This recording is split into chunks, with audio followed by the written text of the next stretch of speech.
Hello everyone, আজকে আমরা discuss করব এই যে প্রচণ্ড গরম পড়েছে, এই গরমে বাচ্চাদের আপনারা বাড়িতে কিভাবে রাখবেন।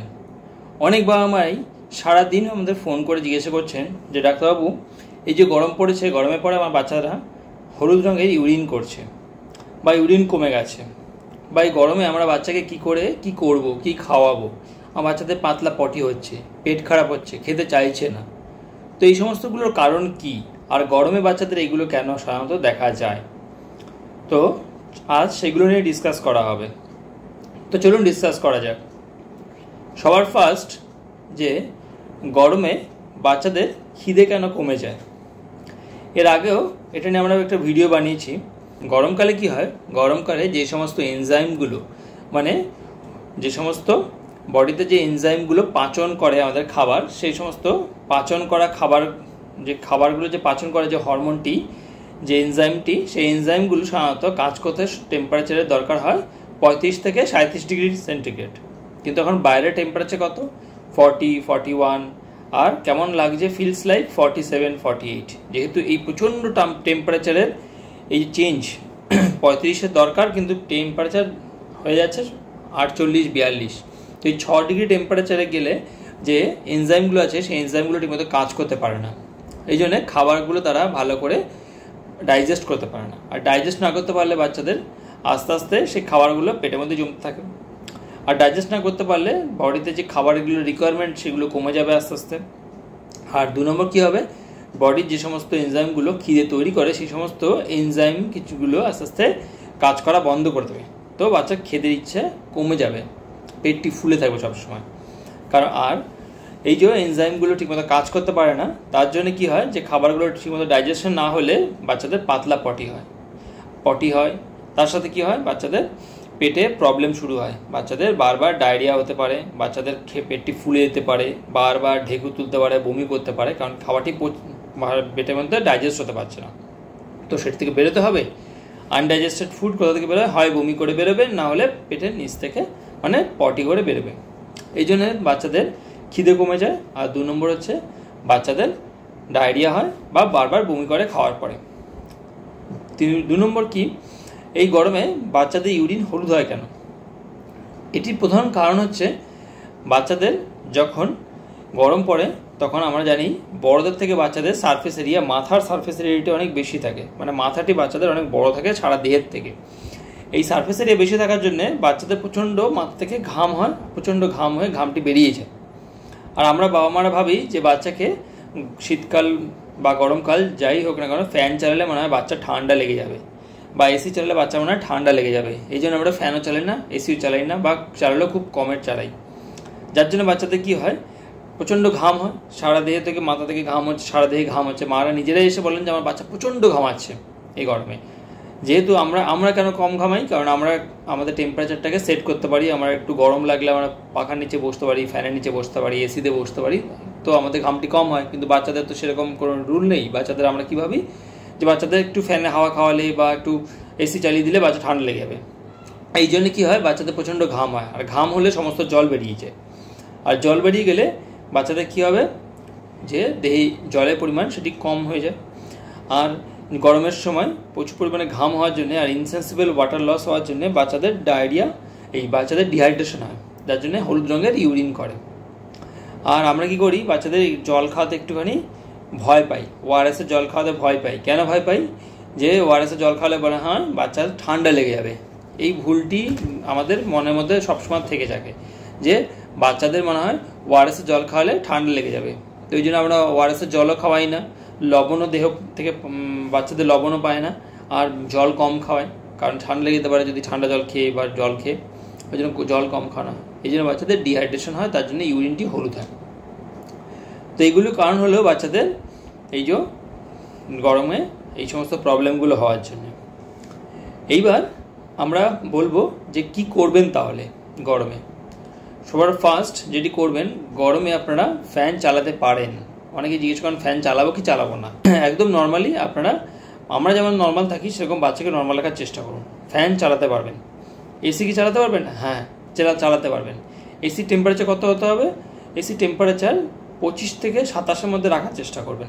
বারবার ফ্রিকুয়েন্টলি এসির টেম্পারেচার আপ ডাউন করবেন না। মনে করেন কি, বাচ্চাকে একটা এসিতে রেখে দিয়েছেন 27 ডিগ্রি টেম্পারেচারে, বাইরে আপনার 30-35 ডিগ্রি টেম্পারেচার, হঠাৎ করে এসি থেকে নিয়ে বাইরে চলে গেলেন, আবার বাইরে থেকে নিয়ে আবার এসিতে চলে এলেন, আবার বাইরে থেকে এসিতে নিয়ে গেলেন। এইভাবে আপ ডাউন করলে, বারবার করলে বাচ্চাদের টেম্পারেচার কী হয়, আপ ডাউন হচ্ছে বডির, এইতেই বাচ্চাদের ঠান্ডা লাগে। কিন্তু কন্টিনিউ যদি আপনি রাখেন 27 বা 25-এর মধ্যে টেম্পারেচারে বাচ্চাকে রাখেন অনেকক্ষণ ধরে, 6 ঘন্টা 7 ঘন্টা রাখেন, তারপরে টেম্পারেচার চেঞ্জ করেন, তাহলে কোনো বাচ্চার অসুবিধা হয় না, সাধারণত ঠান্ডা লাগে না। আর ফ্যান চালাতে পারেন। ফ্যানটি কোথায় চালাবেন? পায়ের দিকে চালাবেন, আর মাথাটি হালকা পাতলা কাপড় দিয়ে ঢেকে দিতে পারেন। 2 নম্বর হচ্ছে, বাচ্চাদের এই সময় হালকা পাতলা সুতির কাপড়গুলো পরাতে হয়, লুজ সুতির কাপড় পরাতে হয়, বেশি ভারী কাপড় পরানোর কোনো দরকার নেই, নাহলে বাচ্চার প্রচণ্ড ঘাম হবে, ঘাম হলে ডিহাইড্রেশন আরও বাড়বে, যেটা বললাম। 3rd হচ্ছে, বাচ্চাদের 6 মাসের বেশি হয়ে গেলে ওআরএসের জল প্রচুর পরিমাণে খাওয়াবেন। নর্মাল জল, ওআরএসের জল, লেবু চিনির জল, লবণ চিনির জল, ডাবের জল, এগুলো খাওয়াবেন। যত বেশি জল খাওয়াবেন তত ভালো থাকবে বাচ্চা, ডিহাইড্রেশনটি কম হবে। ঝিনুকবাটি চামচবাটিতে জল খাওয়াবেন। অনেকে মা বাবারা বলেন জল খাইয়ে বাচ্চারা বমি করছে, তাহলে কি করব? তো বমি করবেই বাচ্চারা, এটা নর্মাল, বাচ্চাদের কাজই হলো বমি করা খাওয়ার পরে। তো সেটির জন্য জল খাওয়ানো বন্ধ করবেন না, একটু একটু করে বারবার দেবেন। কিছুক্ষণ বমি করলে কিছুক্ষণ দাঁড়িয়ে একটু পরে দেবেন। এবার 4 যেটি, সেটি হলো, আর কি করবেন, বাচ্চাকে অযথা বিনা কারণে বাচ্চাকে নিয়ে বাইরে বেরোবেন না। দুপুর 10টার পর থেকে বিকেল 4টে অবধি বাচ্চাকে নিয়ে বাইরে বেরোবেন না। এই সময় প্রচণ্ড রোদের তাপ থাকে, এই সময় বিনা কারণে বাচ্চাকে নিয়ে বেরোবেন না। আর যদি বেরোতেই হয় তাহলে মাথায় ছাতা নিয়ে যাবেন, বাচ্চাকে সবসময় মাথায় ছাতা রাখবেন, আর বাচ্চাকে হালকা পাতলা কাপড় পরিয়ে বাইরে নিয়ে যাবেন, ভারী কাপড় দিয়ে ঢেকে ঢুকে বাইরে নিয়ে যাওয়ার দরকার নেই। এইবার আমরা কি খাওয়াবো বাচ্চাকে এই সময়? গরমে বাচ্চাদের পেট খারাপ হচ্ছে, বাচ্চাদের পেটে প্রবলেম আছে, বাচ্চা হজম করতে পারছে না, তো কী খাওয়াবো? নিয়ম হলো, বাচ্চাকে আপনারা 6 ঘন্টা বা 5 ঘন্টা পর পর খাওয়াবেন, খুব তাড়াতাড়ি খাওয়ানোর দরকার নেই। এগুলো সবাই আমি যা বলছি সব 6 মাসের পরে বাচ্চাদের জন্য, 6 মাসের নিচে বাচ্চাদের জন্য আমি পরে বলবো। তো সবই বাচ্চাদের 6 মাসের পরে বাচ্চাদের 5 থেকে 6 ঘন্টা পর পর খাওয়াবেন। একদম 2 থেকে 3 ঘন্টা পর পর খাওয়ানোর চেষ্টা করবেন না, তাহলে কী হবে, পেটের মধ্যে খাবারটি তো পাকস্থলীতে থাকবে, পাকস্থলী থেকে পেটে ইন্টেস্টাইনে যাওয়ার ট্রানজিশন টাইমটা হচ্ছে 2 ঘন্টা মিনিমাম। তো 2 ঘন্টা অবধি, 2 ঘন্টার মধ্যে যদি আবার খাই দিই, তাহলে আবার স্টমাক ফুল হয়ে যাবে, স্টমাক ফুলে গেলে মানে পাকস্থলী ফুলে গেলে পেটে ফুলে যাবে আরও, তো ডাইজেস্ট করতে পারবে না। তো যেহেতু আমি বলছি গরমে বাচ্চাদের এনজাইমগুলো ঠিকমতো কাজ করতে পারে না, এনজাইমগুলো কাজ করার ক্ষমতা কম থাকে, এই জন্য ডাইজেশন প্রবলেম হয়। তো আরও যদি তার মধ্যে খাবার বারবার দিয়ে থাকি, তো বডিতে আরও ডাইজেশন যে এনজাইমগুলো সেগুলো কাজ করা আস্তে আস্তে কমিয়ে দেবে, পাতলা পটি হবে। এই জন্য কী হলো, 5 থেকে 6 ঘন্টা ইন্টারভাল দিয়ে খাওয়াবেন। আর কী খাওয়াবেন? বেশি ভারী খাওয়ানোর দরকার নেই, বেশি মশলাদার খাবার দরকার নেই, নর্মাল হালকা পাতলা খাবার খাওয়াবেন। বেশি তেলের জাতীয় জিনিস, বড় মাছ মাংস সপ্তাহে 1 বা 2 বার খাওয়াবেন। বড় মাছ, ফ্যাট জাতীয় মাছ সপ্তাহে 1 বা 2 বার। হাই প্রোটিন যেমন 2 করে 3টে করে ডিম, এই সমস্ত দরকার নেই। অল্প অল্প করে খাবার খাওয়াবেন, আর বেশি করে জল খাওয়াবেন। গ্লুকোজ তো বডির জন্য সবথেকে বেশি দরকার, তো গ্লুকোজটা হচ্ছে আপনার খাওয়ার মধ্যে যদি লবণ দেন তাহলে গ্লুকোজ বেড়ে যাবে। এই জন্য কী হয়, বেশি করে লবণ আর চিনি দেবেন, তাহলে দেখবেন খাবারের মধ্যে আপনার জলটি যেটি খাবেন সেই লবণ চিনির জল একটু একটু করে খাওয়ালে সেই গ্লুকোজটি বডি পেয়ে যায়, আর সোডিয়ামটা বডি পেয়ে যায়। তো এই জন্যে খাবারটি 5 থেকে 6 ঘন্টা পর পর খাওয়াবেন। খিচুড়ি, ডাল ভাত, সুজি, ডালিয়া এগুলোই খাওয়াবেন। হালকা পাতলা খাবার খাওয়াবেন, বেশি মশলাদার খাবার খাওয়াবেন না। বাইরের খাবার যতটা পারবেন অ্যাভয়েড করবেন। চিপস, চকলেট, কুরকুরে, ম্যাগি এই সমস্ত একদম খাওয়াবেন না।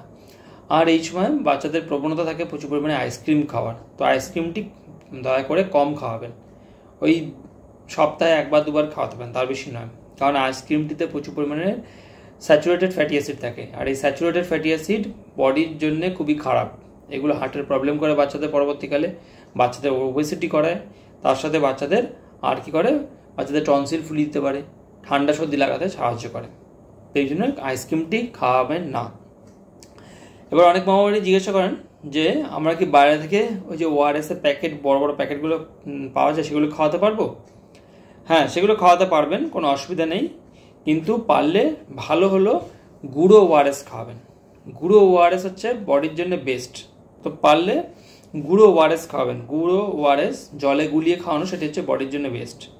এছাড়াও লস্যি খাওয়াতে পারেন, টক দই দিয়ে লস্যি বানিয়ে খাওয়াতে পারেন। সেটি খেলে পেটের ডাইজেশনটি ভালো হয়, কারণ লস্যির মধ্যে কী থাকে, টক দই থাকে। দই হচ্ছে খুব ভালো একটা এনজাইম হিসেবে কাজ করে, খাবার পচাতে সাহায্য করে, মানে পাচন করতে সাহায্য করে, ডাইজেস্ট করতে সাহায্য করে। তো এই জন্যে বাচ্চাদের ডাইজেশন অসুবিধা হবে না। তো পারলে লস্যি বা টক দই খাওয়াতে পারেন বাচ্চাকে। তো এইগুলো করবেন এই গরমে। বাচ্চাকে সবসময় টেম্পারেচার কুল রাখার চেষ্টা করবেন, বাচ্চার চারপাশের টেম্পারেচারটাকে কম করার চেষ্টা করবেন, মানে বাচ্চাকে চারপাশের সারাউন্ডিংটিকে একটু ঠান্ডা রাখার চেষ্টা করবেন। না হলে বাচ্চার গায়ে গরম হয়ে যাবে। গা গরম হলে আপনারা ভাববেন যে জ্বর আসছে, বাচ্চাকে জ্বরের ওষুধ খাইয়ে দেবেন বিনা কারণে। আর বিনা কারণে যদি জ্বরের ওষুধ খাইয়ে দেন তাহলে বাচ্চার কিডনির প্রবলেম হতে পারে, কারণ এই জ্বরের ওষুধ কিডনির উপর এফেক্ট করে আর গ্যাস্ট্রাইটিসের প্রবলেম হয়ে যায়। এই জন্যে বাচ্চাকে গরমের সময় এই সমস্ত বিনা কারণে বাচ্চাকে জ্বরের ওষুধ বারবার খাওয়াবেন না গা গরম হলে, কারণ গরমে বাচ্চাদের গা গরম হতেই পারে। যেহেতু বাইরের টেম্পারেচারটিকে প্রথমে কম করার চেষ্টা করবেন আর গাটিকে উষ্ণ গরম জলে বারবার মোছাবেন। এবার হলো স্নান কখন করাবো বাচ্চাকে, রোজ কি করাবো? অ্যান্সার হলো হ্যাঁ, রোজ বাচ্চাকে স্নান করাবেন। বাচ্চার যেন স্নান বন্ধ না হয়, রোজ বাচ্চাকে গরমে স্নান করাবেন। আর দিনে 2 বার করে বাচ্চাকে ঠান্ডা জল দিয়ে গা মোছাবেন ভালো করে। মাথা ধোয়ানোর দরকার নেই, শুধু স্নান করার সময় মাথা ধুলে হলো, আর বাকি দুটোর সময় দিনে 2 বার সকাল বিকেল গাটি ভালো করে উষ্ণ গরম জল দিয়ে মোছাবেন। কারণ কি, বাচ্চাদের ঠান্ডা হলে গাটি বেশি হিট প্রডিউস করে, প্রচুর গরম হয়ে যায়, এই জন্য আপনারা ভাবি জ্বর এসছে। তো দিনে 2 বার করে গা মোছাবেন। আর এই গরমে বাচ্চাদের প্রচুর ঘামাচি দেখা যায়, লাল লাল লাল লাল র্যাশ হয়, প্রচুর ঘামাচি হয়, দানা দানাদার ঘামাচি হয়। তো ঘামাচি হলে কি করবেন? সবাই ভাবেন যে ঘামাচি হলো ক্যান্ডিড পাউডার লাগাবো বা অ্যাবজর্ব পাউডার লাগাবো বা এরকম কোনো পাউডার লাগাবো। তো এই লাগানোটা কি ঠিক নাকি ভুল? অ্যান্সার হলো লাগানো কোনো দরকার নেই। টেম্পারেচারটিকে কম রাখার চেষ্টা করবেন আর বাচ্চাকে বারবার ঠান্ডা জল দিয়ে গাটি মুছিয়ে দেবেন ভালো করে, তাহলে এই ঘামাচিটি কমে যায়। পাউডার লাগানোর দরকার নেই, কারণ পাউডারের ডাস্ট যে ম্যাটেরিয়াল থাকে সেগুলো নাকের থেকে বাচ্চাদের শ্বাস নিতে গিয়ে বাচ্চাদের উল্টে শ্বাসকষ্ট করতে পারে। যাদের ধুলোবালিতে অ্যালার্জি থাকে তাদের বাচ্চাদের শ্বাসকষ্ট করে আর হাঁচি কাশি বা ঠান্ডা লাগার চান্স আরও বেড়ে যায়। তো এইগুলো হলো বাচ্চাদের, আপনার 6 মাসের উপরে বাচ্চাদের করবেন, গরমে এইভাবে রাখবেন। এবার 6 মাসের নিচে বাচ্চাদের কি করবেন? 6 মাসের নিচে বাচ্চাদের কখনোই গরমে অনেকেই মামারা যেটা ভুল করেন, যেটা বারবার আমি চেম্বারে দেখি, যে মাথায় ন্যাড়া করে দেয়। ন্যাড়া একদম করবে না 18 মাসের নিচে। চুল কাটার কোনো দরকার নেই। বাচ্চাকে হালকা পাতলা কাপড় দিয়ে ঢেকে রাখবেন। বাচ্চার টেম্পারেচারটিকে সবসময় এসি চালাতে পারেন টেম্পারেচারটি কম রাখার জন্য, আর টেম্পারেচার রাখবেন এসির 25 to 27 ডিগ্রি টেম্পারেচার। ফ্যান চালাতে পারেন, ফ্যানটি সাধারণত পায়ের দিকে দেবেন, আর ফ্যানটি মাথার দিকে ফ্যানটি দেওয়ার দরকার নেই। হালকা পাতলা কটন কাপড় দিয়ে মাথাটাকে ঢেকে রাখবেন। 4 যেটি করবেন, বাচ্চাকে বারবার দুধ খাওয়াবেন, বুকে দুধ। বাচ্চারা ডিহাইড্রেশনের জন্য সাধারণত হলুদ পেচ্ছাপ করবে বা হলুদ ইউরিন করবে, আর তার সাথে ইউরিনের পরিমাণও কমে যাবে। তো এই জন্য বারবার দুধ খাওয়াবেন, যত দরকার ততবার দুধ খাওয়াবেন। দুধ খাওয়ানোর পরে এক্সট্রা দুধ মায়ের যেটুকু থাকবে চেপে পার করে ঝিনুক বাড়ি চামচ বাড়ি দিয়ে খাওয়াবেন। গায়ে র্যাশ হলে আমি যেটা বলেছি ঠান্ডা জল দিয়ে গাটিকে মুছে দেবেন। রোজ উষ্ণ গরম জলে স্নান করাবেন। গায়ে মাথায় কোথাও সর্ষের তেল লাগাবেন না। তো এইগুলো মানলে বাচ্চাদের সাধারণত গরমের প্রবলেম খুব কম হয়। আর বাচ্চাকে বিনা কারণে নিয়ে বাইরে বেরোবেন না। তো গরমে এই সমস্ত জিনিসগুলো করলে বাচ্চাদের পেটের প্রবলেমও হবে না, বাচ্চাদের ডিহাইড্রেশনটাও কম হবে, আর বাচ্চাদের গায়ে র্যাশও হবে না, বাচ্চাদের খেতেও চাইবে।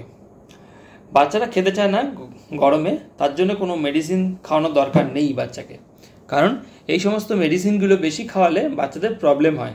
কোনো মেডিসিন খাওয়ানোর দরকার নেই। পারলে টক দই খাওয়াবেন, আর পারলে বাচ্চাকে 6-7 ঘন্টায় ইন্টারভ্যালে খাওয়াবেন। বেশি করে ওআরএসের জল খাওয়ান, লবণ চিনি জল খাওয়ান, তাহলেই হবে। আর 6 মাসের নিচে হলে দুধ খাওয়ান, 3 থেকে 4 ঘন্টা পরপর খাওয়ান, অল্প অল্প করে বারবার খাওয়ান। আর দুধ প্রথমে টেনে খাবে, যতটুকু খেলো, তারপরে এক্সট্রা দুধটুকু চেপে পার করে ঝিনুক বাড়ি চামচ বাড়ি দিয়ে খাওয়াবেন। আর গাটিকে দিনে 2 বার করে মোছাবেন, তাহলেই হবে।